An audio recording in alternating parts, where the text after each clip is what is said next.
Peraí, em cloud. Tá Eita, agora gravando tá na mandando. nuvem. Tá gravando na nuvem. Então vamos começar de novo.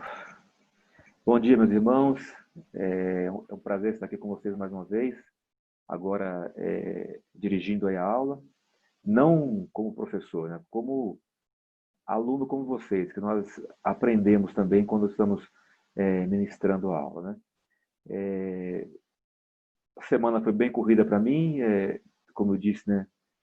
Trabalho normal, sem parar ainda, né, por causa da pandemia, mas estamos sendo guardados por Deus aí, pela sua graça, pela sua misericórdia, ainda bem, né? Se eu fizer alguma careta aí, vocês não levem susto, que eu tenho refluxo e hoje está atacadíssimo, então pode ser que eu faça uma careta de vez em quando aí, mas não assusta aí não. Então, o nosso assunto de hoje vai falar sobre as boas obras, é o capítulo 16 da nossa Confissão de Fé. Nós já estamos aí na metade, ou um pouco, são 33, né? Estamos praticamente na metade aí da Confissão de Fé. São estudos muito profundos, até para a gente, né, Ida e Zé Antônio, às vezes pega pesado às vezes, com a gente também alguns assuntos, imagino para vocês, né? Mas Deus vai dando graça aí para a gente poder tanto tentar ensinar como vocês aí aprenderem. Boas obras é um assunto muito interessante, porque ele vai tocar num assunto, ele vai chegar num ponto assim que muitos confundem fazer boas obras com merecimento, né, de salvação, né? Nós vamos ver aqui ao longo desse estudo que boas obras não salvam ninguém, né? Boas obras não é um item que contribui para a minha salvação e para a sua salvação, mas que é uma consequência de um coração salvo e um coração transformado. Aí vocês podem perguntar, mas aquelas pessoas que não são eleitas, já que nós estamos no meio calvinista, as boas obras elas continuam sendo feitas por eles também. Nós vamos ver que essas obras são necessárias, elas são ordenadas por Deus, mas elas não justificam e também não são tidas por Deus como santificadas, vamos dizer assim, porque elas não têm o ingrediente principal aí, que é a ação de Jesus Cristo intercedendo junto ao Pai por cada uma dessas pessoas. Então vamos aqui para o nosso PowerPoint. Eu não fiz um PowerPoint muito, eu não quero falar bem feito, mas eu não fiz um PowerPoint assim, muito sofisticado, porque eu realmente essa semana foi muito corrida, então eu fiz mais ou menos só para a gente poder acompanhar, mas eu enviei para vocês aí esse mesmo texto que eu vou usar aqui para dar aula. Então, a mesma coisa que eu vou ler aqui é aquele que eu já enviei para vocês aí, acho que na sexta-feira, ou ontem, tá bom? Então, vamos orar para começar? Vamos orar. Santo Deus, nós te agradecemos, Pai, por mais um domingo que o Senhor nos concede, Senhor Deus, em especial um domingo hoje de muita festa, de muita alegria, porque hoje a nossa igreja, a tua igreja aqui em Suzano, completa o seu 45º aniversário. Te louvamos, ó Pai, por isso.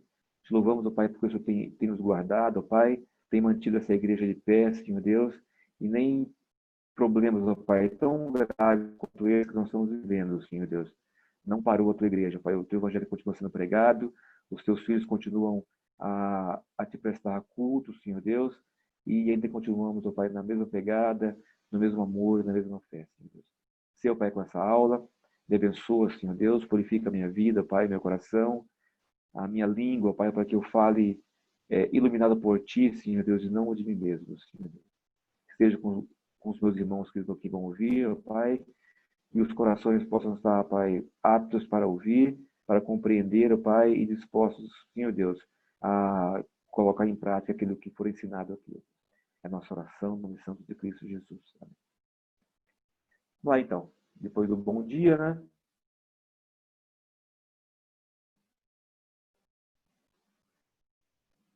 Vamos lá. Eu estou com o mouse, mas estou pior do que o Zé. Vamos lá.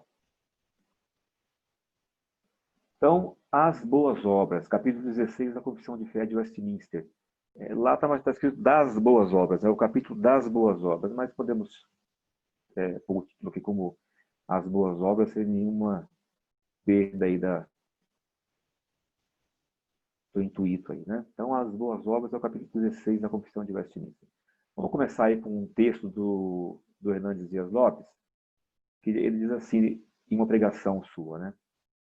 Nós somos salvos pela graça, mediante a fé para as boas obras. Então, nós somos salvos por quê? Pela graça de Deus que foi dispensada sobre nós. Mediante a fé, que fé? A fé salvadora que nós já vimos aqui, né? Aquela fé que salva, que o Espírito Santo fez com que ela despertasse no nosso coração. E para que nós somos salvos? Para as boas obras, está lá em Efésios 2, né? As boas obras, então, não são a causa da nossa salvação. Então, elas não causam, elas não contribuem, elas não têm qualquer valor para a nossa salvação. Porque a salvação é pela graça, como já foi dito aí em cima. Mas a evidencia, mas é a evidência dela, né? Ou seja, se eu tenho fé, eu tenho que praticar boas obras, porque isso evidencia a minha fé. Essas boas obras glorificam a Deus que está nos céus e abençoam as pessoas que estão na terra. Então, quando eu pratico as boas obras, eu glorifico a Deus que está nos céus, a Ele tem que ser toda a glória, tudo que eu faço tem que ser para a glória de Deus, inclusive as minhas boas obras, e eu abençoo as pessoas que estão ao meu redor aqui na terra. Dito isso, vamos ao primeiro parágrafo aí da nossa confissão de fé, né? São 7 parágrafos e o primeiro vai dizer assim: boas obras são somente aquelas que Deus ordena em sua santa palavra. Então, a gente não precisa de inventar boas obras, porque elas não vão valer. Então, as boas obras são aquelas que Deus está ordenando na sua palavra. Então, tem vários textos aí para a gente poder comprovar isso. Não as que sem autoridade dela, ou seja, da palavra de Deus, são aconselhadas pelos homens, movidos de um zelo cego ou sob qualquer outro pretexto de boa intenção. Então, não é qualquer coisa que são as boas obras que Deus ordena. Nós podemos, movidos por um zelo cego ou por qualquer outro pretexto, inventar coisas que não estão na Bíblia. Então, do meu coração pecaminoso, eu crio coisas, eu crio preceitos, eu crio conceitos, eu crio teologia, eu crio heresias e digo que são coisas que Deus está ordenando, quando na verdade Deus não está ordenando nada daquilo. Então, eu tenho que estar atento na palavra de Deus para saber o que Deus ordena para que eu faça. Deus nos salvou pela graça, mediante a fé, para as boas obras, para que nós andássemos nas boas obras que Ele mesmo preparou. Então, nós temos que estar atento para saber o que Deus manda e o que Deus não manda eu fazer, ou o que Ele manda eu não fazer, né? Então, o que são boas obras, né? Eu já disse aqui, né? São aquelas que são ordenadas por Deus. Deixa eu ligar aqui o meu...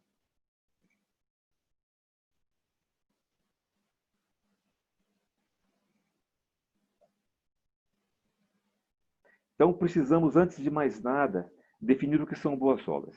Segundo a nossa confissão de fé, são aquelas ordenadas por Deus em sua palavra. O texto do profeta Miqueias 6:8 nos indica algumas dessas boas obras. Então, Miqueias, nesse texto aí do capítulo 6, versículo 8, ele vai destacar 3 boas obras. Então, o que são elas? A prática da justiça, a misericórdia amorosa e humildade diante de Deus. Então, Oséias ele diz que as boas obras que Deus ordena é a prática da justiça. Que justiça? A justiça de Deus. Então, eu tenho que compreender o que é a justiça de Deus e tentar trabalhar a minha vida e as minhas ações nessa prática de justiça que é divina, que é de Deus. A Bíblia vai dizer em alguns textos, acho que no texto de Miqueias mesmo, ele vai falar sobre balanças falsas, ele vai falar sobre pesos errados, medidas que não são corretas, que os homens praticavam naquela época. Então eles vendiam. Isso está hoje aí, né? Você vai no posto de gasolina, você manda colocar 30 litros, vai 27 litros no seu tanque. É isso que Miqueias estava dizendo aqui. Balanças falsas, medidas falsas. Coisas injustas. Coisa que Deus não ordena, coisa que Deus condena sumariamente.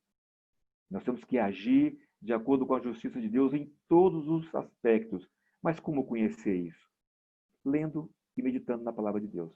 A segunda coisa que Miqueias diz, misericórdia amorosa, é ter amor pelo próximo, é ter amor pelo semelhante, é ter amor pela criação de Deus, é ser misericordioso, mas com amor. Não uma misericórdia falsa, fingida, que não provém de amor de Deus. Eu faço uma boa obra, eu faço uma boa ação, mas para me agradar, para que eu me sinta bem, para que eu faça uma selfie e mostre, olha, estamos dando aqui uma cesta básica para esse povo carente aqui dessa comunidade. Então, a nossa misericórdia tem que ser com amor. O amor tem que estar na frente disso. O amor pelo próximo e a vontade de agradar a Deus somente e não a mim mesmo.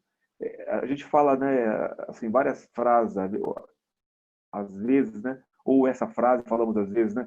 Nossa, quando eu faço isso, eu me sinto tão bem, me dá assim, uma sensação tão gostosa quando eu ajudo o próximo. Essa sensação, é claro que ela vem, porque no cristão é a sensação de estar fazendo a vontade de Deus, mas ela não pode ser o motivo da minha boa ação. Eu me sentir bem. Eu tenho que fazer porque vai agradar a Deus e vai ajudar o meu próximo que está necessitado. E a terceira coisa que Miqueias fala, humildade diante de Deus, ser humilde diante de Deus. Não ter um coração exaltado, não ter um coração altivo, não andar pensando que eu sou o melhor porque eu fiz isso ou aquilo. Não. Deus fez as coisas através de mim. Eu sou apenas e tão somente um instrumento de Deus para a operação do amor de Deus. Deus opera o seu amor, opera a sua misericórdia através de mim. Eu sou apenas o braço de Deus aí para operar o amor e a misericórdia de Deus. O apóstolo Paulo ensina que a nossa mente deve ser renovada para experimentar a vontade de Deus. Então, eu tenho que renovar a minha mente, da minha mente antiga e pecaminosa. Eu não posso me conformar com esse século, esse texto fala isso, né? Eu tenho que renovar a minha mente para que eu possa experimentar a vontade de Deus. O que Deus quer que eu faça e não o que o mundo faz e quer que eu faça. E, por fim, o autor da carta aos Hebreus diz que somos aperfeiçoados para cumprir a vontade de Deus. Então, eu tenho que renovar a minha mente para experimentar qual que é a vontade de Deus e eu sou aperfeiçoado para cumprir essa vontade de Deus, segundo o autor da carta aos Hebreus, no capítulo 13, 21. Então, o primeiro parágrafo desse capítulo também alerta contra as boas obras ordenadas por homens. Então, é boas obras, só que não aí, né? Então, esse parágrafo ele vai alertar a gente contra essas boas obras que os homens citam. Com zelo cego ou sob falsa intenção. Então, é o zelo que está escondido, ou então uma má intenção que está escondido atrás de um zelo, às vezes até profundo. A gente vê pessoas tão zelosas, né, tão cuidadosas, tão preocupadas, mas é um zelo sem qualquer conhecimento, é um zelo falso. E às vezes a própria pessoa não tem consciência disso. Ou às vezes tem, né? João 16, 2 vai dizer assim: chegaria o dia em que eles, os discípulos, seriam expulsos das sinagogas e seriam mortos sob a alegação de estar prestando culto a Deus. Paulo diz que esses homens possuem muito zelo, mas pouco entendimento. Então, Jesus Cristo alertando aos discípulos: meus alunos, meus discípulos, futuros apóstolos, vai chegar o dia que o povo vai expulsar vocês das igrejas, vão mandar matar vocês, e eles vão alegar que estão prestando um culto a Deus. Então, muito culto é prestado a Deus de forma totalmente errada, totalmente equivocada. E Paulo fala, esse povo tem muito zelo. Eles são muito cuidadosos, mas não tem um pingo de entendimento daquilo que Deus quer, daquilo que Deus manda. Então, nós temos que estar alerta para saber qual é a vontade de Deus, para que a gente não incorra nesse erro de estar prestando um culto totalmente errado, equivocado, e está achando que está indo para o céu bonitinho, com roupas brancas, reluzentes. Um bom exemplo dessas boas obras, com muito zelo e pouco entendimento, ocorreu com o rei Saul. Então, o que aconteceu com o rei Saul? Em uma certa batalha, Deus ordenou que não se recolhesse despojos. Saul, muito zeloso, recolheu apenas alguns animais para fazer um sacrifício ao Senhor, mas foi reprovado. Então Deus falou: nessa batalha vocês não vão recolher nenhum despojo. O que é o despojo? É a herança da guerra. O exército ia lá, batalhava, conquistava aquele povo ou exterminava aquele povo, os bens daquela terra ficaria para quem ganhou a guerra. Mas naquela batalha específica, Deus disse: não recolham nada. Saul, muita boa intenção, muito zelo, falou: eu vou pegar uns boizinhos aqui só para a gente fazer um sacrifício para Deus. Olha só, vamos prestar um culto para Deus. Foi reprovado sumariamente. E o profeta Samuel falou para ele de forma dura: Saul, obedecer é melhor que sacrificar. Então não se engane de talvez estar prestando um culto a Deus com um coração muito devoto, com muito zelo, mas não está longe do que a Bíblia pede. Longe, muito longe. Deus exige de nós obediência. Obediência. Que Samuel diz de forma magistral, né? Obedecer é muito melhor que sacrificar. Não adianta você se sacrificar, você se matar, você entregar o seu corpo para ser queimado, como Paulo diz lá em Coríntios 13. Se não tiver amor, se não tiver a vontade de Deus, se não tiver a ordenança de Deus, perdeu seu tempo. Tem um hino do grupo Elo que diz assim, né? Não adianta ir à igreja e cantar louvor, ler um salmo ou um folheto dar. Se sua vida não está, como a Bíblia diz, você não é capaz de servir. Pode fazer o que você quiser, se sua vida não estiver de acordo com a vontade de Deus, se suas atitudes não estiverem de acordo com a vontade de Deus, se o seu culto não estiver nas normas que Deus exige, tempo perdido. Perdeu seu tempo prestando esse culto. Outro exemplo aí mais para nós aqui, né? Empresários destinam parte de seus lucros para a caridade, mas exploram seus funcionários, deterioram o meio ambiente e provocam a morte de animais e pessoas. A Vale do Rio Doce é um ótimo exemplo disso, né? Excelente empresa, paga salários maravilhosos, mas matou um monte de gente, matou 2 rios, acabou com o meio ambiente. Que fim bom que teve isso.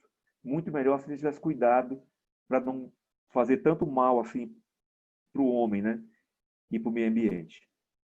Políticos desviam fortunas dos cofres públicos, dinheiro que poderia ser usado no desenvolvimento de políticas públicas que beneficiariam a população de um modo geral. Aí constrói um hospital, uma escola e pensa que está fazendo bem. É assim que os nossos políticos fazem, né? Roubam 90% da verba.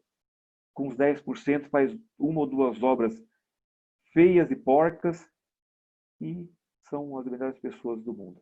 Deus reprova sumariamente essas coisas. Segundo a carta aos Hebreus, devemos ser humildes para compreender que somente Deus pode mostrar o que lhe agrada. Não inventem coisas. Procure na Bíblia. A nossa igreja, graças a Deus, tem o manual de culto, né, Ilha? Nós temos o manual de culto. Como que o culto deve ser prestado a Deus. Sim. E nesse manual diz assim que as coisas que não estão claras, a gente não faz. Para evitar que a gente preste um culto a Deus de forma errada. Vamos em frente, que tem muita coisa. O segundo parágrafo vai dizer assim: estas boas obras, feitas em obediência aos mandamentos de Deus, são frutos e as evidências de uma fé viva e verdadeira.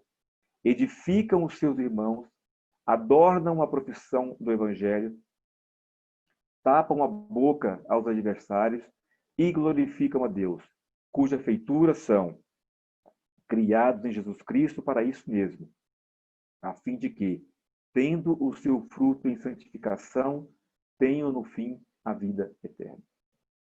Então, esse segundo parágrafo ele vai dizer aquilo que nós falamos anteriormente, né? Essas boas obras, elas são evidências da nossa fé.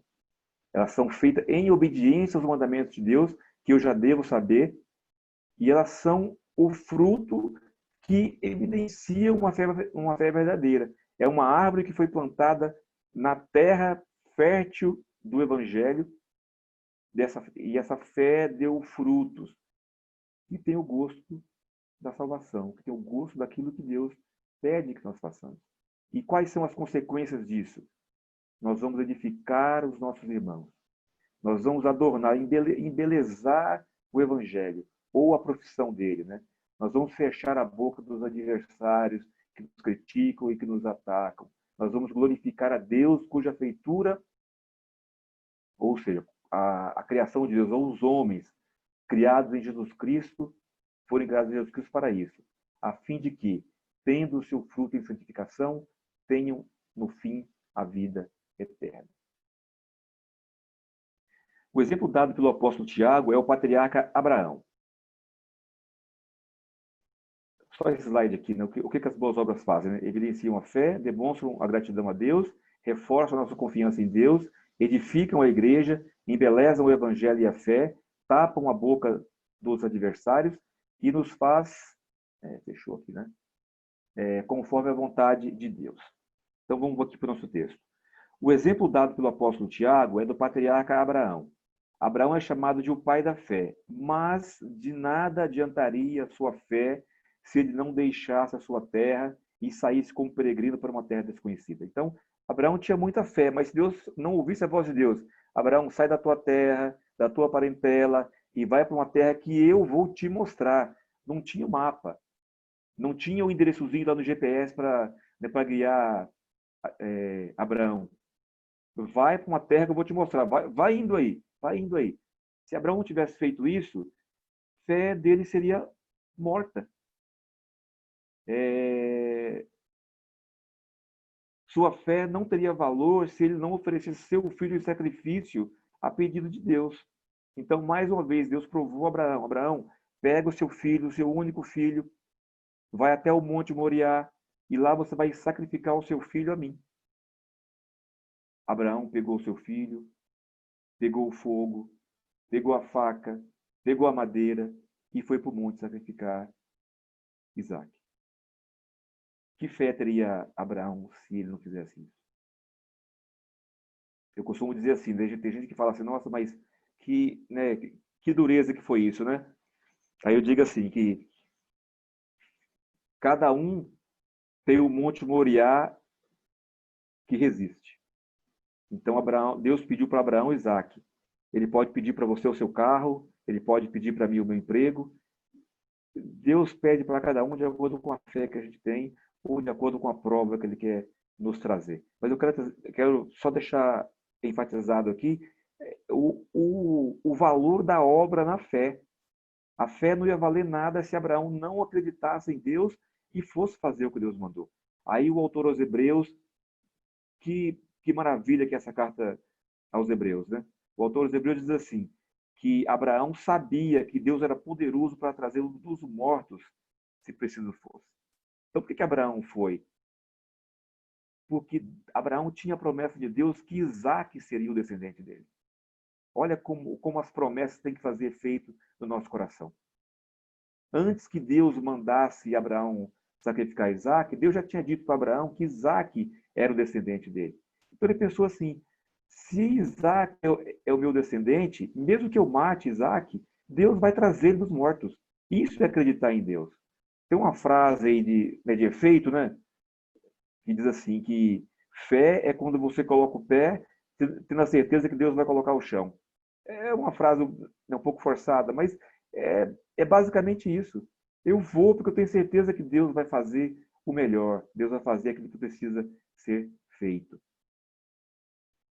As boas obras também demonstram a nossa gratidão a Deus. o salmista pergunta: que darei eu ao Senhor por todos os benefícios para comigo? Então o salmista, na sua humildade, ele olha para si e diz assim: o que eu vou dar para Deus? Olha o que Deus tem feito por mim. Olha a minha vida, olha os benefícios, olha as maravilhas que Deus tem feito na minha vida. O que eu posso dar para Deus? O que eu vou dar para Deus por todos os benefícios que Ele tem feito para mim? Aí ele diz: eu vou tomar o cálice da salvação, eu vou invocar o nome do Senhor e vou cumprir os meus votos ao Senhor na presença de todo o seu povo. Salmo 116, de 12 a 14. Não era suficiente, mas era tudo que ele tinha. Eu vou tomar o cálice da salvação. E por cálice da salvação aqui, a gente pode ter uma infinidade de coisas que a gente pode nem imaginar, né? Eu fico pensando, quando eu vejo o cálice da salvação, eu fico pensando quando Jesus Cristo falou para aqueles dois discípulos, né? Que um queria ficar à direita e outro à esquerda, né? Aí Jesus falou: vocês podem tomar o cálice que eu vou tomar?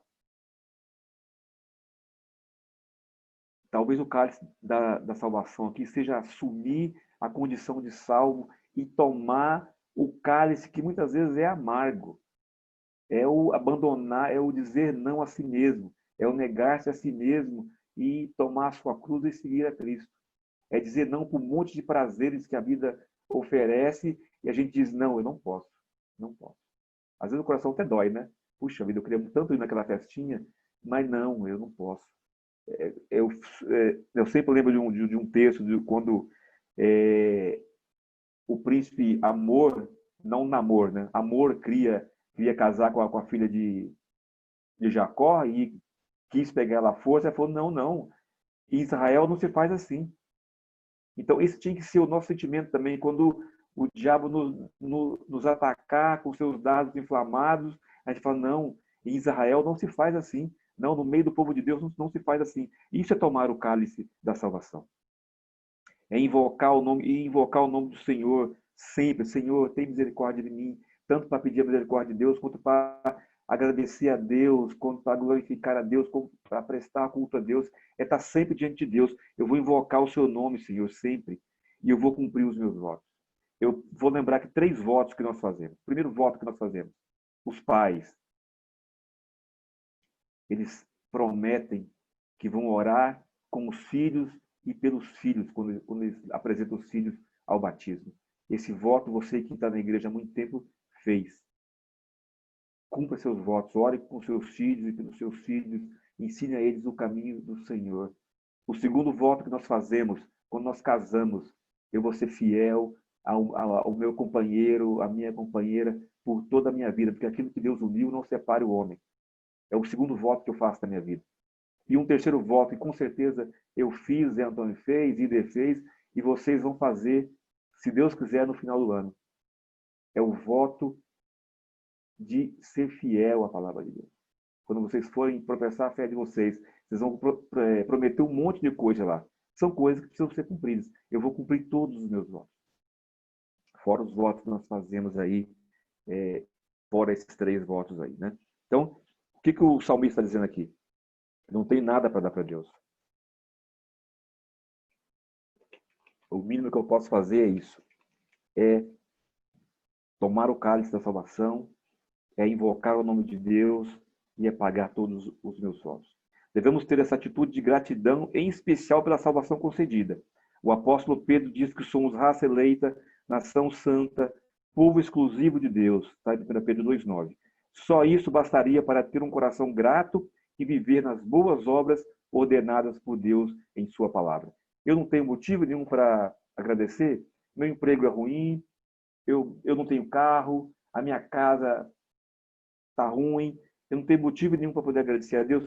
Tenho sim. Você e eu somos nação santa, raça eleita, e somos povo exclusivo de Deus.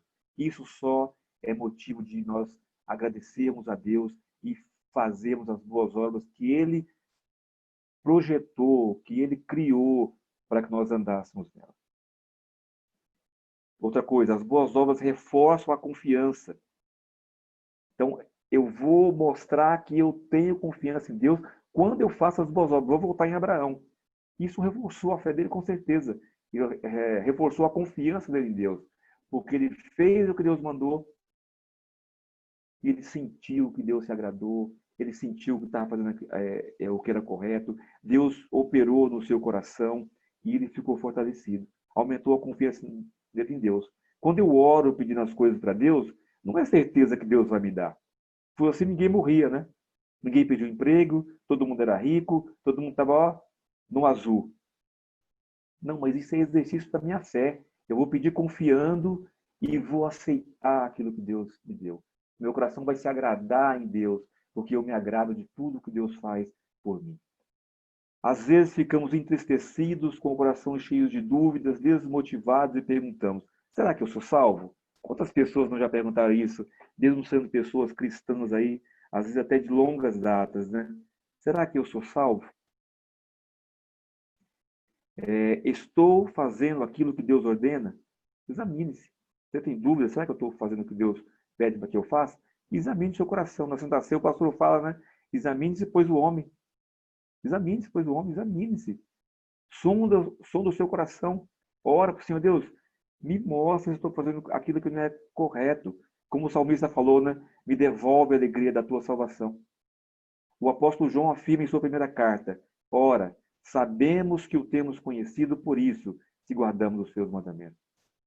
Se eu guardo os mandamentos de Deus, eu sei que Deus me conhece, e eu sei que eu estou andando de acordo com a vontade de Deus, e eu sei que eu sou salvo, que eu estou cumprindo aquilo que Deus quer, aquilo que Deus ordena. As boas obras também edificam os irmãos. As nossas obras serão notadas pelos homens e eles glorificarão a Deus. O bom exemplo reverbera de modo positivo na edificação da igreja e o nome de Deus é glorificado e irmãos são edificados por eles. Eu não sei quantos de vocês já foram agraciados, abençoados com a ajuda da igreja ou de algum irmão. Eu fui, muitas vezes. Muitas vezes. Às vezes até com ajuda financeira. Como isso edifica o coração de quem recebe. Como o trabalho da junta diaconal é importante na igreja para a edificação dos irmãos. Quando o diácono vai até a sua casa e pergunta para você se está tudo bem, se está tudo legal, se você precisa de algo. E você diz, não, eu preciso. Eu preciso de alimento, eu preciso pagar uma conta de luz, eu preciso comprar um remédio que eu preciso tomar de qualquer forma, é um remédio de uso contínuo, eu não posso comprar. Ou eu preciso de um abraço, eu preciso de um conselho, eu preciso de alguém que me escute. Esse é trabalho da junta diaconal em primeira instância, mas é trabalho seu, é trabalho meu, é trabalho do Ida, do Zé Antônio, do pastor, de todos nós. Isso edifica a igreja. Isso faz com que a igreja se sinta igreja. Isso faz com que todos sejam acolhidos e se sintam irmãos, filhos do mesmo pai, pertencentes à mesma família. Então, não deixe de fazer o bem. Não deixe de praticar essa boa obra que vai edificar o seu irmão. Vai fazer com que o seu irmão cresça na fé junto com você. Não deixe ele para trás, não. Traz ele junto com você da melhor forma que você puder. Continuando, as boas obras ornam ou embelezam a fé. Veja de que vale toda uma retórica, toda uma teoria, toda uma teologia reformada calvinista, se ela não possui a prática. Então, o que adianta, né? Nossa igreja tem uma palavra tão legal, né? Quantas pessoas têm vindo para a nossa igreja porque têm ouvido aí através do Facebook, YouTube, a mensagem dessa igreja, que é a mensagem da cruz, é a palavra ali certinho do que a Bíblia diz, nós cremos nisso, fiel à palavra de Deus. Mas do que adiantaria isso se não tivesse prática? Do que adiantaria todo esse sermão bonito, maravilhoso, que gostoso, que maravilha, nossa, é Deus que salva, eu não preciso fazer nada, entre aspas, tal. Mas e aí? E a prática disso, né? E o amor pelos meus irmãos? E o cuidado com aqueles que precisam? E para onde fica isso, né? Ficaria um evangelho vazio e frio, né? Do que adiantaria uma hidrelétrica do porte de Itaipu, por exemplo, Se ela não acendesse nem uma lâmpada, já pensou? Tanta água jogada fora, tanto trabalho jogado fora, se gera energia, mas não acende uma lâmpada. Se não fizesse girar motores, se não houvesse nenhum bem prático, de que adiantaria isso? Às vezes nós temos um Itaipu dentro de nós, uma hidrelétrica capaz de produzir milhões e milhões de megawatts aí de energia, mas não acendemos uma lâmpada na igreja. Não conseguimos salvar nada, não conseguimos praticar uma boa obra, porque nossa energia está toda perdida em outras coisas. Se não ajudarmos aos necessitados, não assistirmos às viúvas e aos enfermos, se não levarmos as boas novas da salvação, nossa fé será morta, será nula e sem qualquer validade. Todos nós temos que nos engajar nos ministérios da igreja e, a partir daí, praticar as boas obras que Deus preparou. Eu vou citar algumas dessas obras aqui, que você pode participar. Visitação, intercessão, evangelismo, cuidado com os necessitados, cuidado com os órfãos e viúvas, aconselhamento, capelania e mais uma gama de coisas que você pode, a partir da sua igreja, fazer, produzir e praticar as boas obras que Deus preparou para que nós andássemos nelas. Boas obras, mesmo em meio à adversidade, fecha uma boca de insensatos pelo bom exemplo. Finalmente, fomos criados exatamente para isso, para as boas. Então, se eu tenho uma fé verdadeira e eu demonstro essa fé, eu pratico essa fé, eu calo a boca de todo mundo. Ninguém pode apontar o dedo para a gente. Não, nós temos fé sim. A nossa fé tem produzido frutos. Terceiro parágrafo aí. O poder de fazer boas obras não é de modo algum dos próprios fiéis. Então nós vimos agora sobre as boas obras, o que elas são, o que nós temos que fazer, mas agora os autores aqui da confissão jogam um balde de água fria na gente, né? Ou não, né? Então o poder de fazer essas obras não é de modo nenhum dos próprios fiéis, mas provém inteiramente do Espírito de Cristo.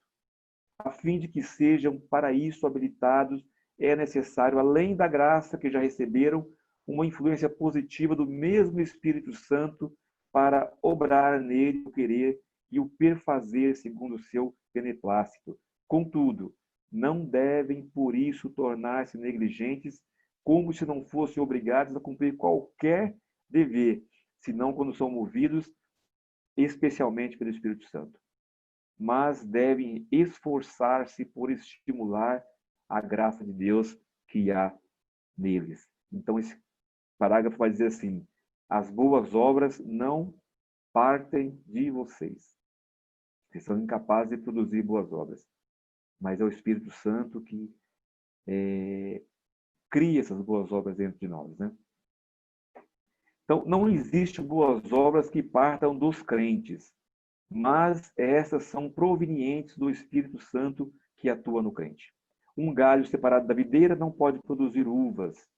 Assim, se estamos ligados a Cristo, produziremos bons frutos. Então, eu não posso produzir bons frutos em mim mesmo.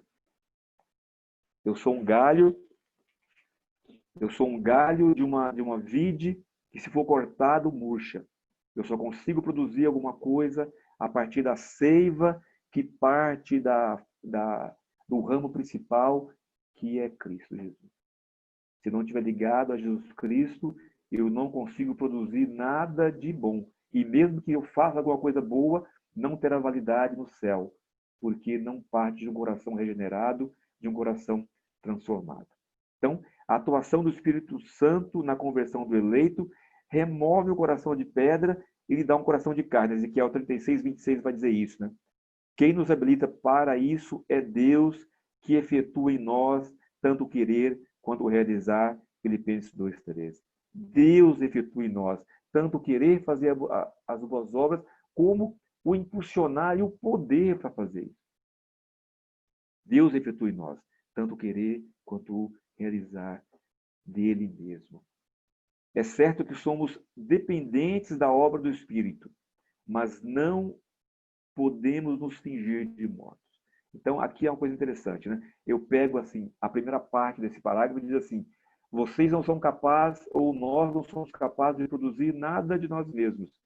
É Deus que efetua em nós o querer e o realizar. É um coração transformado, é uma pessoa que tinha um coração de pedra que foi arrancado e no lugar foi colocado um coração de carne. Deus fez com que pulsasse esse coração novamente para que esse corpo tivesse vida. É Deus que faz tudo. Mas existe aqui um alerta importante que vai contra a nossa acomodação. Às vezes a gente se acomoda em esquentar o banco da igreja, a gente se acomoda a ficar não, eu vou ficar na minha aqui e tal. Nada disso. É certo que somos dependentes da obra do Espírito Santo. Nós dependemos de Deus. Dependemos da obra do Espírito Santo. Mas não podemos nos fingir de mortos, fazer ouvidos mocos, fingir que não é com a gente. Não é com a gente, sim. Nós somos chamados para o trabalho. Nós somos chamados para fazer a obra de Deus. Nós somos chamados para estar de ouvidos alertas, de olhos ativos. Como diz aquela frase, é olho vivo e faro fino, né? Olho vivo para perceber, para olhar as coisas e para sentir, sensibilidade, para saber o que está acontecendo do meu lado. Do meu lado. Como eu sinto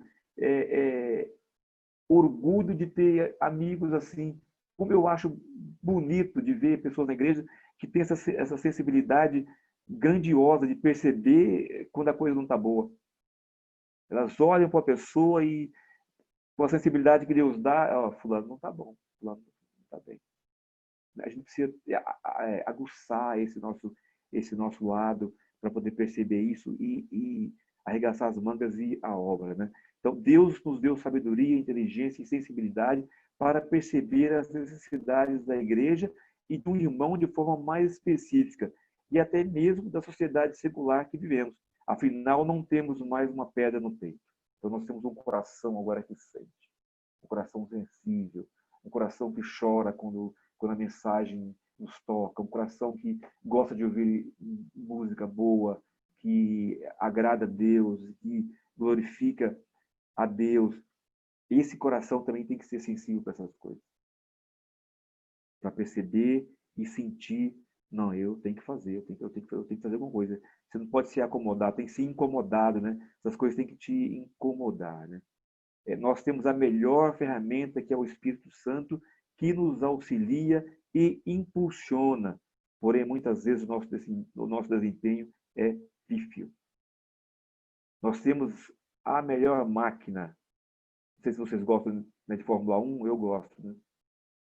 Às vezes você está com a Mercedes na mão, você está com o carro aí do Lewis Hamilton, mas está sempre atrasado, está sempre como retardatário. Nós temos uma Mercedes, pegando o exemplo, né, que é o Espírito Santo que nos mostra, que nos impulsiona, mas às vezes a gente não engata nem a segunda marcha.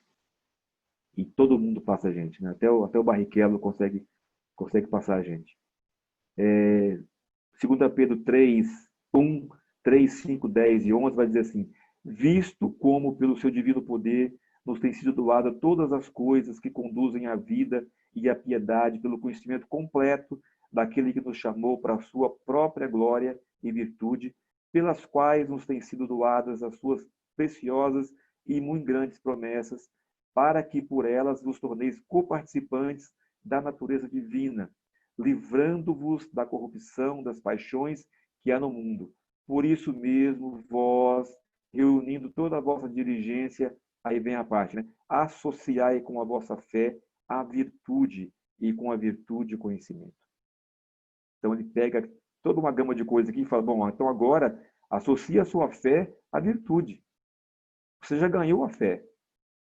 Desenvolva a sua fé e associa essa fé à virtude de fazer aquilo que tem que ser feito. E com a virtude, o conhecimento. Por isso, irmãos, procurai com diligência, cada vez maior, confirmar a vossa vocação e a vossa eleição. Os eleitos fazem isso, eles praticam boas obras. Então, confirme isso através de uma ação prática e evidente. Porquanto, procedendo assim, não tropeçareis em tempo algum, pois dessa maneira é que vos será amplamente suprida a entrada no reino de nosso Senhor e Salvador Jesus Cristo. Não podemos ficar inertes, precisamos urgentemente, e a começar por mim, nos engajar na obra, nas boas obras. Precisamos urgentemente. E eu digo por mim, eu preciso começar. Ou ser mais preciso nisso, ter mais volume nisso, de engajar nas boas obras, engajar na obra de Deus, praticando as boas obras. Zé Antonida, quer falar alguma coisa?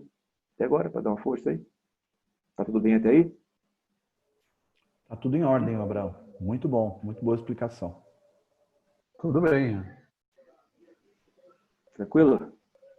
tranquilo. Vocês são muito generosos, né? Toca em frente, eles já deram, acho que deram o primeiro ou o segundo sinal lá. Beleza. Tá? Irmãos, eu vou pedir para vocês, se tiver algum comentário ou alguma dúvida, a gente faz naquela reunião que nós fazemos aí nas segundas-feiras, tá? Senão o tempo aqui não vai dar. Então, Amanhã o quarto não ponto vai aí vai ter, dizer né? assim, o quarto parágrafo, né?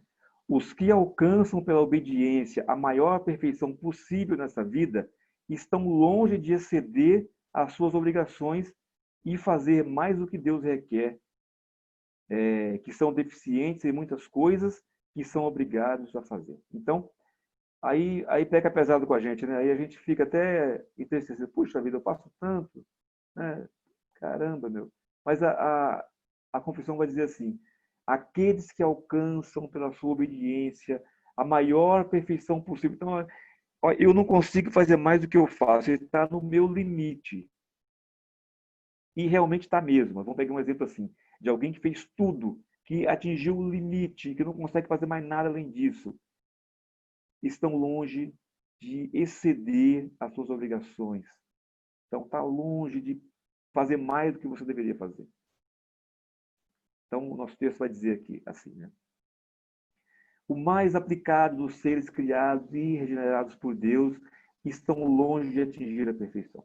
Então, pega a pessoa mais perfeita que você conheceu. Não vale você, pega outra. Está longe, muito longe, de exceder, de fazer além, de chegar na perfeição. Exemplos não nos faltam. Homens e mulheres que trabalharam, que se desgastaram na obra, que perderam a vida em defesa do Evangelho e estão distantes da perfeição, pois o homem é limitado. Então, o Evangelho de Lucas registra as palavras de Jesus sobre um servo que cumpriu a sua função, mas foi considerado um servo inútil, pois fez somente aquilo que se esperava dele. Então, Jesus vai falar assim, que quando nós fazemos tudo aquilo que deveríamos fazer, nós somos servos inúteis, porque só fizemos aquilo que se esperava de nós. Então, quando eu consigo dar uma boa aula, e faz tempo que eu não consigo fazer isso, eu não posso me ensoberbecer, porque eu só fiz aquilo que se esperava de mim. Nada mais. Nada. Eu só fiz aquilo que se esperava. E ainda, às vezes, feia e porcamente. Jó diz que não existe ninguém que possa contender com Deus. Ninguém pode pegar Deus, sentar Deus numa cadeira, numa mesa, numa mesa redonda e discutir com Deus. Ninguém pode contender com Deus. Nem Adão, na sua santidade, pôde chegar em Deus e falar, mas, Senhor, será que a zebra não ficaria melhor vermelha e amarela? Será que a melancia não ficaria melhor se ela desse uma árvore? Por que é assim? Por que é assado? Por que essa árvore que é do bem e do mal está no centro do jardim? Não podia ficar num canto assim mais, mais longe para mim não ver? Não, ninguém pode contender com Deus, diz Jó. Ninguém pode contender com Deus. Ou de responder qualquer questionamento feito pelo Altíssimo. E Jó, ele tinha experiência nisso, né? Porque quando Deus acabou de ouvir tudo que ele e seus amigos disseram, Deus pegou Jó, falou, Jó, vai lá e faz sua barba, se lava e se cinge como homem. Ou seja, não queira ser Deus, assume a sua humanidade. E Deus começa a questionar Jó, aonde que ele estava quando Deus criou todas as coisas. Jó, no final, falou assim, olha, Senhor, eu tenho que colocar a mão na boca. Eu falei demais, perdoa, me perdoa. Falei demais, eu tenho que colocar minha mão na boca, porque tudo que sai daqui não é sábio. Então, Jó diz, ninguém pode contender com Deus, ou ninguém pode responder qualquer questionamento do Altíssimo. Neemias, depois de toda a obra que ele fez de recondução do povo judeu a Jerusalém, pediu que o Senhor tivesse misericórdia dele, se lembrasse dele para o perdoar. Olha só, a obra que Neemias e Esdras fizeram, né?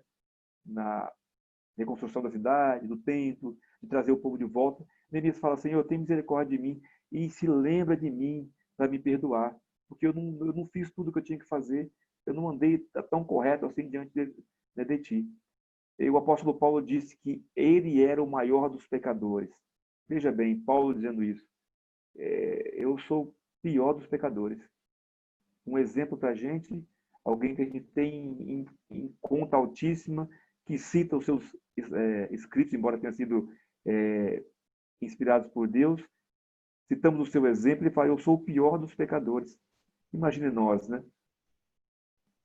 Todos os mártires da igreja ainda estão aquém de receberem qualquer honra por merecimento próprio. Existe uma batalha entre carne e espírito.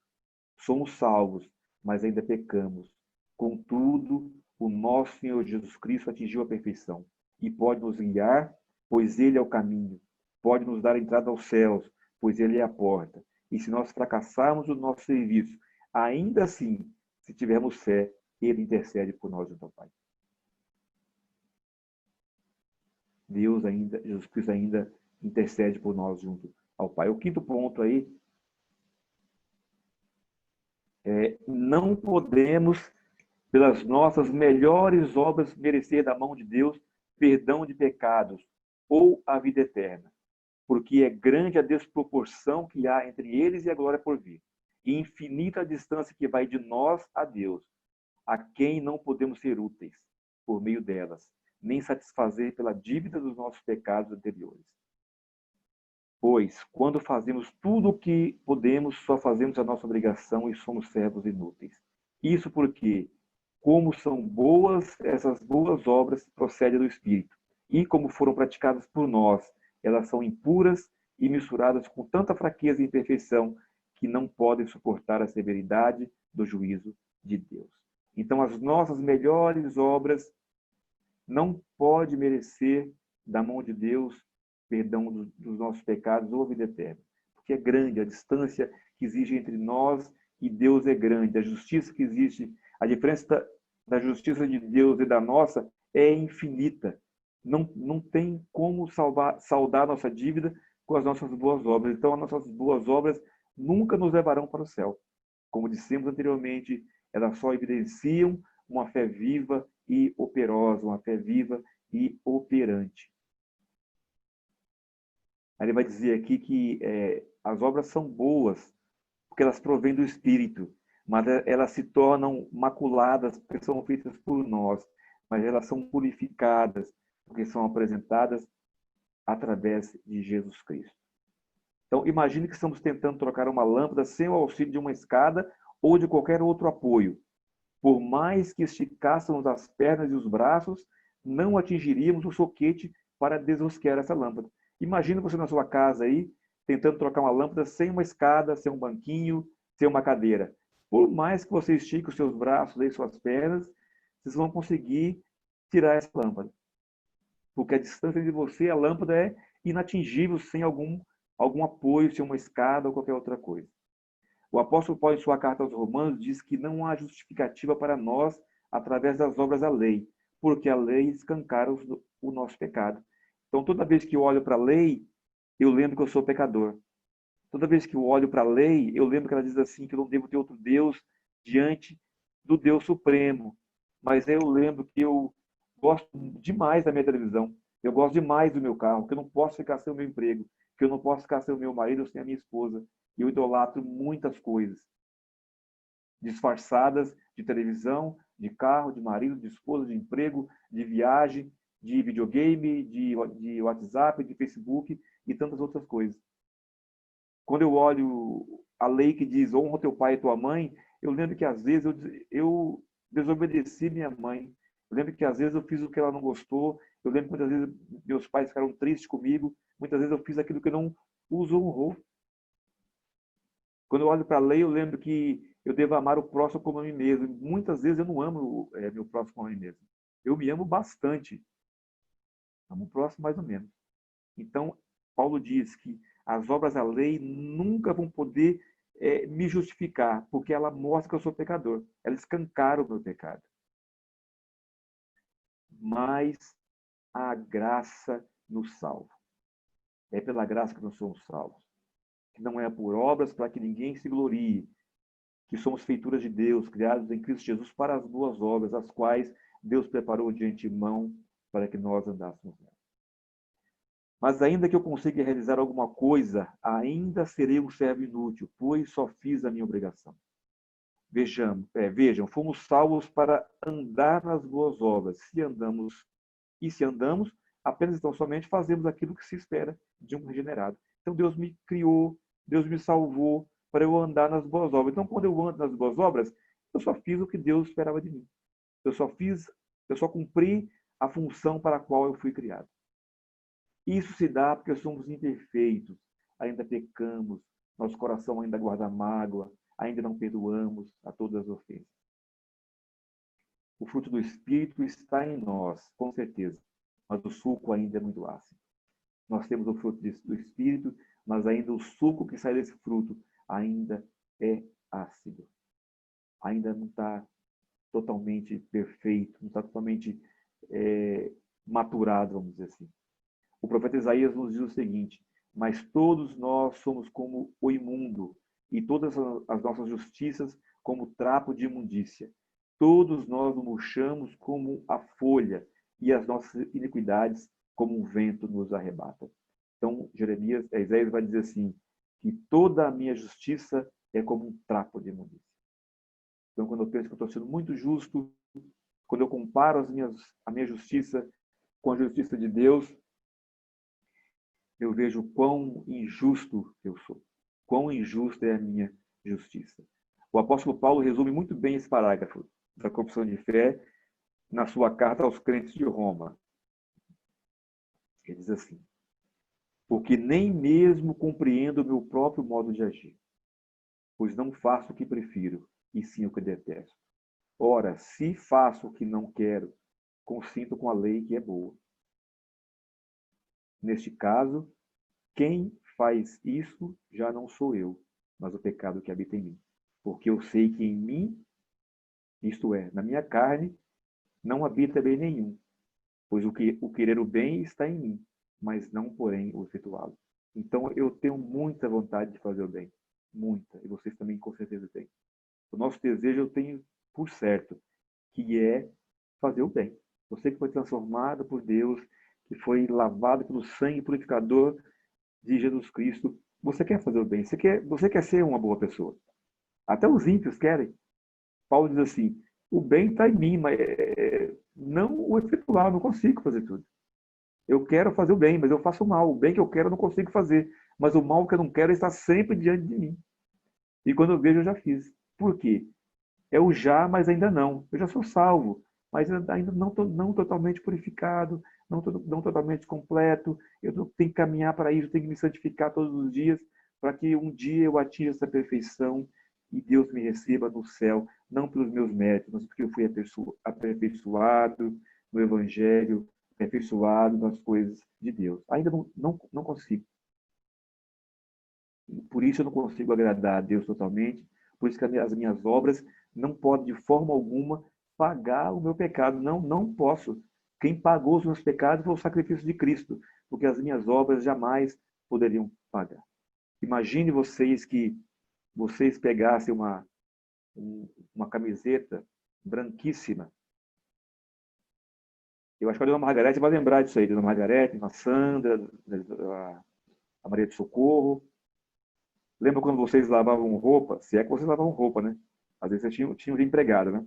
Mas vocês lembram quando a gente usava aquele negócio? A gente não, as mulheres usavam um negócio chamado anil. Vocês lembram disso? Uma pedrinha roxa, que no último enxágue era feito com anil, e a roupa ficava um branco brilhante, muito bonito. Imagina que essa roupa fosse lavada e depois seu filho pegasse essa camiseta com a mão suja. É a mesma coisa aqui. O Espírito Santo nos impulsiona a fazer as boas obras. Essas boas obras são puras, porque é o Espírito Santo que nos faz fazê-las. Mas quando eu faço, através do meu coração impuro, essas obras, embora sejam boas, elas são maculadas. Mas o sangue de Cristo, a apresentação de Jesus Cristo para Deus dessas minhas obras, tornam elas aceitáveis diante de Deus. Então, mesmo eu não sendo puro totalmente, mesmo eu sendo pecador, eu preciso praticar as boas obras. Embora elas não sirvam para a minha salvação, eu já sou salvo porque a graça me salvou. Então, eu preciso praticar as boas obras. Penúltimo ponto aí. Você consegue terminar, né? Não obstante o que havemos dito, sendo aceitas por meio de Cristo as pessoas dos crentes, também são aceitas nele as obras da lei. Não como se fossem nessa vida inteiramente puras e irrepreensíveis à vista de Deus, mas porque Deus, considerando-as em seu Filho, é servido aceitar e recompensar aquilo que é sincero, embora seja acompanhado de muitas fraquezas e imperfeições. Eu adiantei, né? Acabei falando que era daqui agora, né? Então, mesmo diante do cenário de incapacidade que vivemos anteriormente, as boas obras dos crentes são aceitas por intermédio de Jesus Cristo. E é isso que vemos no texto de Paulo aos Efésios. Fomos aceitos na família de Deus, para a glória de Deus por intermédio de Cristo. É por meio de nosso mediador, Jesus Cristo, que nossas obras falhas são aceitas. Então, é o que eu falei anteriormente, eu acabei adiantando, né? É por meio de Cristo que minhas obras falhas são aceitas. Imagine você apresentando um trabalho imperfeito ao seu chefe, mas o filho do chefe é seu amigo e ele intercede por você. É mais ou menos isso. Imagina você fazendo o seu trabalho, não muito bem feito, mas você é amigo do chefe. Aí você falou, dá um jeitinho lá para mim. Aí seu amigo vai lá, ô pai, dá uma força aí para ele, né? E ele vai, tudo bem, deixa passar, vai. A grosso modo é isso, né? Nossas obras imperfeitas, elas são aperfeiçoadas em Cristo Jesus e são aceitas por Deus. Veja o exemplo do sacrifício de Caim e Abel, né? Abel era amigo de Cristo, embora não conhecesse a Cristo, embora nem fizesse ideia que um dia Cristo viria, embora a promessa tenha sido feita para Adão e Eva, ele cria no Salvador que viria. E Abel ofereceu a Deus mais excelente sacrifício do que Caim, pelo qual obteve o testemunho de ser justo, tendo a aprovação de Deus quanto às suas ofertas. Por meio dela também, mesmo depois de morto, ainda fala. Então, por que a oferta de Abel foi aceita e a de Caim não? Porque Abel era eleito por Deus. Talvez a pureza fosse a mesma, mas a intenção de um coração transformado, justificado, fez com que o Filho de Deus apresentasse o sacrifício de Abel e Deus o aceitasse. E foi tão bem aceito, ele falou tão alto, que mesmo depois de morto, mesmo depois de Abel morto, o seu sacrifício ainda fala aos nossos corações.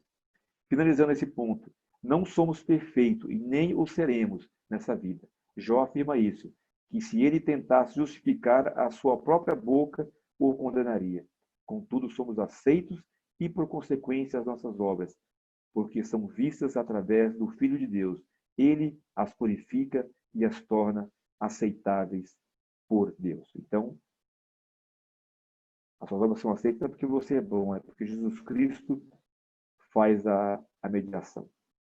Último ponto, que não poderia faltar, né? As obras feitas pelos não regenerados, embora sejam, quanto à matéria, coisas que Deus ordena e úteis tanto para si mesmo como aos outros, contudo, porque procedem de coração não purificados pela fé, não são feitas devidamente segundo a palavra, nem para um fim justo, a glória de Deus.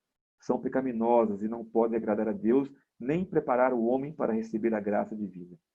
Não obstante, o negligenciá-las é ainda mais pecaminoso e ofensivo a Deus. Então, o que eu vou fazer com as obras dos não regenerados? Elas não são úteis nem para eles mesmos e nem para agradar a Deus. não são úteis, porque elas procedem de um coração que não foi purificado, elas procedem de um coração que não foi transformado, elas procedem de alguém que não foi aceito por Deus, não foi escolhido por Deus, assim como Caim. Não são feitas segundo a palavra, não são guiadas pelo Espírito Santo de Deus e não são apresentadas por Cristo Jesus ao Pai. Por isso são pecaminosas e não podem agradar a Deus e nem preparar o homem para receber a graça divina. Aí vem um agravante aqui, né?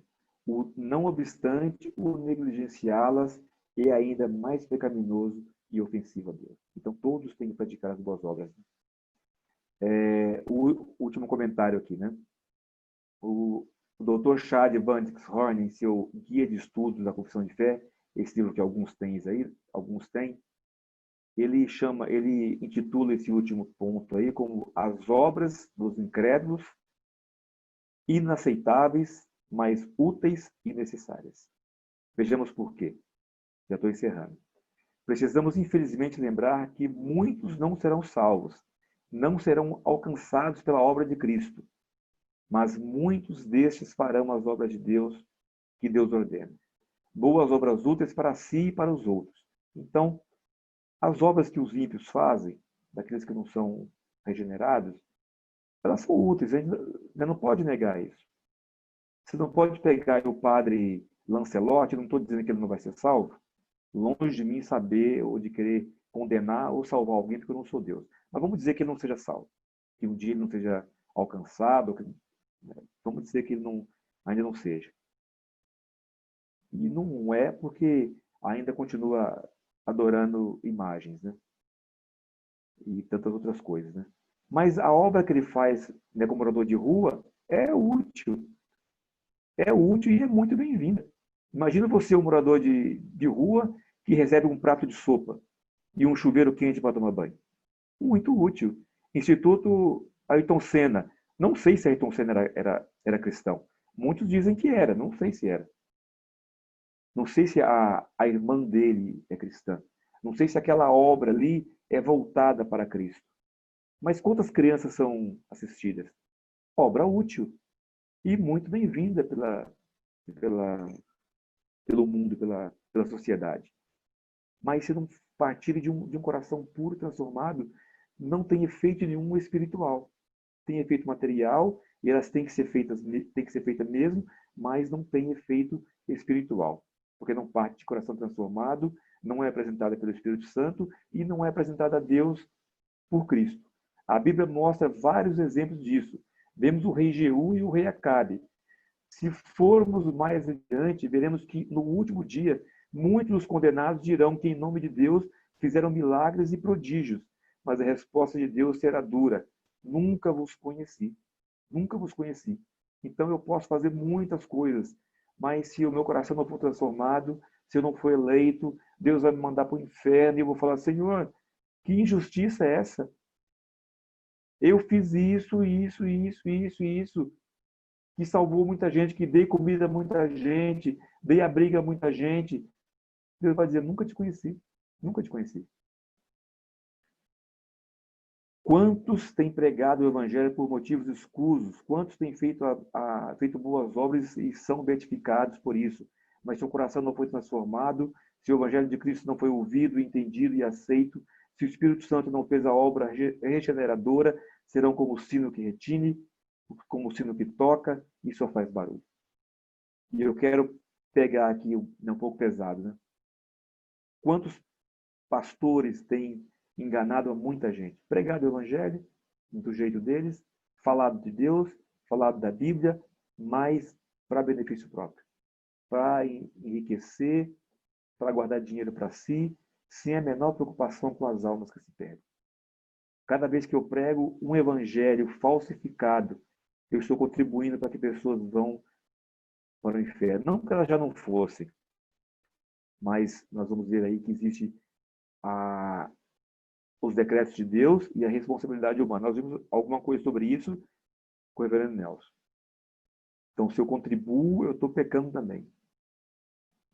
Então, até na pregação do evangelho, eu posso achar que estou fazendo aquilo que tem que ser feito e não estou fazendo. Tito vai dizer, a carta de Paulo a Tito vai dizer assim: todas as coisas puras, acho que eu pulei aqui, né? Porém, devemos ser gratos pela ação de Deus em nosso favor. Ele age com tudo e com todos. Todos trabalham para Deus. Porém, nesses casos, essas obras não partem de um coração regenerado, não agem assim para a glória de Deus. Ou seja, trabalham para si e para a sua própria glória. Leiam depois o texto de 1ª carta de Paulo, capítulo 13. Aquele que trabalha para si e não para Deus já recebeu ou receberá aqui a sua recompensa. Todas as coisas são puras para os puros, todavia, para os impuros e descrentes, nada é puro. Então, para aqueles que são descrentes, são impuros. Até as coisas puras se tornam impuras. Conclusão. Há um castigo duro, deixa eu terminar aqui. Há um castigo duro para os Jeús e os Acabes. Serão reprovados em suas obras, por melhores que sejam. Elas não resistirão ao passar pelo fogo e queimarão. Quanto a nós, vigiemos e oremos e não desanimemos, e sejamos atentos às necessidades dos nossos irmãos. Trabalhemos para um mundo mais humano e mais justo. Façamos o bem. Trabalhemos de forma incessante para que a mais importante das boas obras, a pregação do Evangelho, não cesse, mas sem esquecer das demais coisas. Nós possamos praticar as boas obras, andar nas boas obras que Deus preparou para nós, para que nós andássemos delas, não para o meu engrandecimento, não para que eu receba a tapinha nas costas, mas para que Deus seja glorificado, para que os irmãos sejam edificados, para que o Evangelho se torne bonito, se torne belo, se torne perfumado, para que o Evangelho seja pregado a toda criatura, para que o nosso Senhor Jesus Cristo volte o mais breve possível. Que Deus nos abençoe. Vou pedir para o Ider fazer uma oração, Ider, para encerrar. Ok. Valeu, Ava. Muito bom. Deus abençoe grandemente cada irmão. Vamos orar. Senhor Deus, graças te rendemos, ó Deus, por mais esse dia que Tu nos concedeu o privilégio de estarmos estudando a Tua Palavra, Deus. Que ela possa calar profundamente em cada coração, em nossos corações, cada coração dos catecúmenos, esteja abençoando grandemente a cada vida, Deus. Que possamos, Deus, estar, ó Deus, exercendo, Deus, esse ato, Deus, que não é um fim, mas é um meio, porque Tu nos deu fé, e esta fé, Deus nos impulsiona a fazer as boas obras. Assim esteja com cada um, esteja com nossa igreja, agradecemos por mais um ano, Deus, que concede a ela de organização dos 45 anos. Pela Tua graça, Deus, tem mantido fiel a Tua palavra. Esteja com nossos pastores, esteja, Deus, com o conselho, com o conjunto diaconal e com todos os membros. E com os catecúmenos que um dia, Deus, pela graça Tua, Deus, estarão também fazendo parte do rol de membros da nossa igreja. E ser conosco mais esse dia, guardados por Ti. E agradecemos pela Tua palavra, exposta pelo presbítero Abraão. Em nome de Jesus que oramos. Amém. Amém. Eu acho que amanhã não vai poder... Amanhã não, tem reunião do conselho. Tem reunião, né? Tem reunião do conselho. Então não teremos. Essa semana acho que é meio difícil, né, Zé? Fica apertado, né? Então acho que a segunda junta tudo, as duas aulas. ou então pode fazer o seguinte: se vocês tiverem alguma dúvida, manda para a gente aí pelo grupo e a gente tenta responder aí, ou escrito, ou então até gravado um áudio, tá bom? Mas manda no grupo, que a sua dúvida pode ser a dúvida de outros, tá bom? Pode mandar sem medo. O Zé Antônio está aí, o Ida, para responder. Eu já dei aula mesmo, agora é com eles. Fui lá fora. Gente, obrigado, Okay. viu? Obrigado. Estamos aí. Vai tirar foto, Zé? A foto aí, né? Vamos abrir as câmeras aí. Tem várias aí para abrir. Isso, todo mundo escondido. Vamos pentear os cabelos. Guardar a xícara de café que está em cima da mesa. 1, 2, 3. Pois é, tô descabelada, você é assim mesmo. A gente adivinha, Cris. Vai descabelada mesmo. Vai assim Deixa eu mesmo. ver. Não, tá bom. 12, 13. Pega o boné aí do marido. Verdade, boa. Tudo ok? Peraí que deu um problema aqui. É a Natália. A Natália está ali. A Natália não está aqui. Ah, aqui Pronto? tem um outro quadrinho seu aqui com o seu nome. Tem um outro quadrinho com o seu nome. Tem outro quadrinho com a Natália. Sorriso, hein? Sorriso, hein? Atenção. Pronto. Tá feito. Legal. Só bom dia para vocês, um bom domingo. E à noite tem o Jonas Madureira, hein? Muito bom pregador. Ele fez um estágio na igreja de um grande pastor americano. Acho que americano. Tem vários livros. Muito bom, viu? Ficou um bom tempo lá com ele, então não percam, viu? Com certeza vai ser bênção pra gente. E assista o final da escola, né, Abraão? Isso. O pastor é o Mark Dever. Mark Dever. Legal. Fiquem com Deus. Ok. Pessoal, um abraço para todos, hein? Um abraço para todos aí. Deus abençoe. Tá?